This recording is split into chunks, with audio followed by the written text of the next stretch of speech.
Hi there. Today's conversation is about the man-made glacier in Juneau.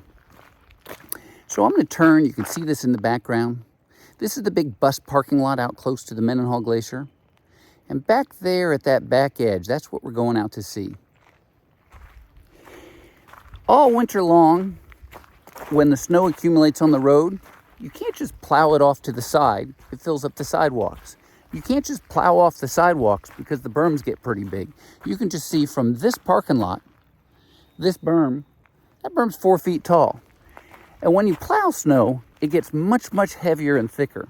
If you live in a place that occasionally has snow, then you don't think about it that way because you push it out of your way and then it melts before the next pile comes along. But if you live up someplace north where the snow accumulates, like Juneau, then you realize you need to do something with that snow early on. So snow blowers are a big popular thing in Juneau because the snow will arch away from your driveway. And so then the next time you need to blow snow, it gets out of your way again. Whereas if you just push it off with a plow or a shovel, the next time you want to push it off with a plow or shovel, you run into a berm of ice and you lose more and more of your driveway as that berm expands. So in Juneau, on all the major highways, when they can't push the snow off the road anymore, they push it to the middle of the road.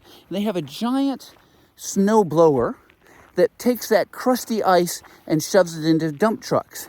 And they run those dump trucks out to this parking lot and pile up the snow. This is not the most impressive pile of snow that we've had. This is a representation of how much snow we got this winter. And I have seen this snow stacked all the way up to the trees.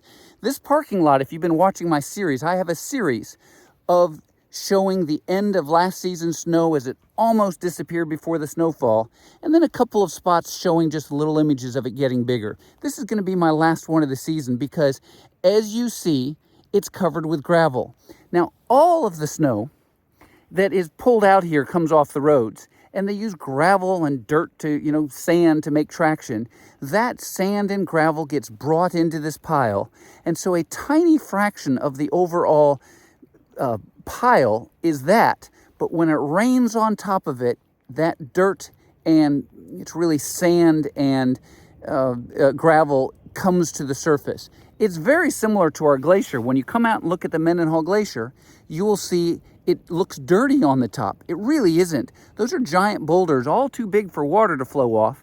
The size of a football, or no, they can be smaller than that, but they're significant pieces of gravel, up to boulders the size of a small car.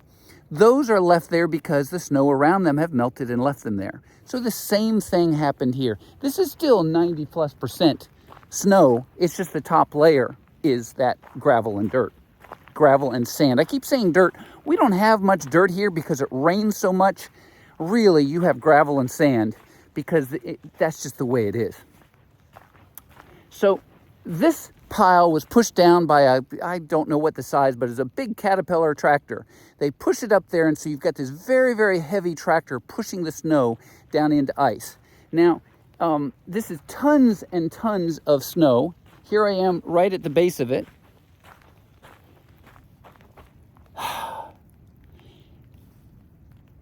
I'm not an expert at how high this is, but it's easily 20 feet high. And so what I'm walking on now, the bulldozer scrunched down. So I am positive I'm not going to collapse in on this. It pushed it up here, piled it up to as high as it wanted to go, and then brought some more in. So this is what I've called our man-made glacier. Now, all of this snow is already melting. If there was fresh snow on top, it's just like a real glacier.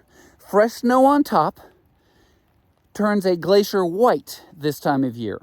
But when that white snow melts off and you see blue ice, that's telling you that you're at the lower end of a glacier where the ice itself is melting. Here, fresh snow on top would be white. And when it gets down to this gravel, that tells me that the ice underneath is melting.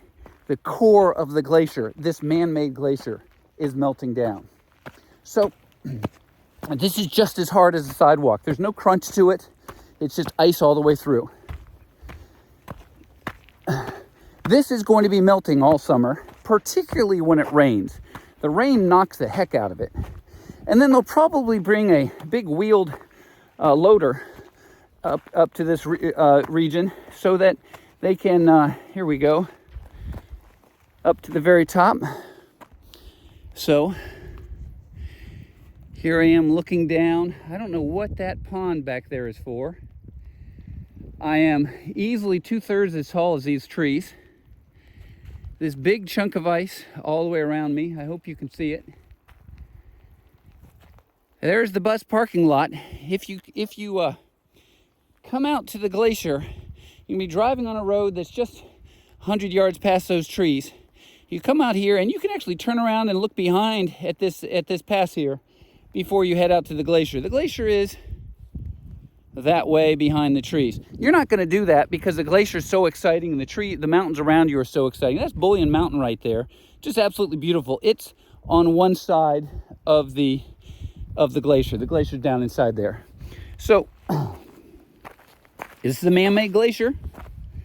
Last year, I think it was maybe a third or half bigger. The biggest year in the last 10 years, it easily extended. It was 4 times this big. It's an awful lot of snow. Now, you might think this is a big deal. It really isn't. It has to do with the fact that Juneau is geographically constrained. And the other thing is, this ice, this is super traction. You know, it's just my shoes with this gravel on it. That's why we put the gravel on the roads. You might think that this represents a lot of snow. It really doesn't. There are a lot of places in this world that get more snow than we do. It's just we're geographically constrained because we're a town of 30,000 nestled between these mountains and the sea, and we've got a couple of flat spots that are pretty much filled up with people. So they just don't have places to push the snow, and so you end up with situations like this. Now, if you live in some place that gets a lot of snow, this is no big deal. It's just a different way of dealing with it. If you live in some place that gets a little bit of snow, this might seem like a big deal. It really isn't. We all take care of ourselves. We've got much better tires on our cars. A lot of us have four-wheel drive if that's what you need to get up and down their driveway. So that you know, now if you live someplace that doesn't ever get snow, then this does seem like a big deal, and that's why I want to show it. Now, I was born and raised in Florida, so to me, I still have in my head this attitude of snow is a big deal. And the whole idea of this man-made glacier is a big deal. That's why I made this series. If you like what I've got to say, please check out my channel. I do an awful lot of information for cruisers that come to Alaska because I own a whale watching company and I'd love for you to come out with me. But I try to put as much Alaskana information as I can into that so that's going to help you get a feel for Alaska before you come up here. If you're from Alaska, what can I say? You made the right choice. If you're coming to Alaska, what can I say? You made the right choice. Either way, have a whale of a day. We'd love to see you out here. My name's Dolphin Doug. Check out my YouTube website and then go and see if you want to make a reservation when you come through Juneau. Other than that, Alaska's a great place to be, and you're going to enjoy it when you do come. Bye.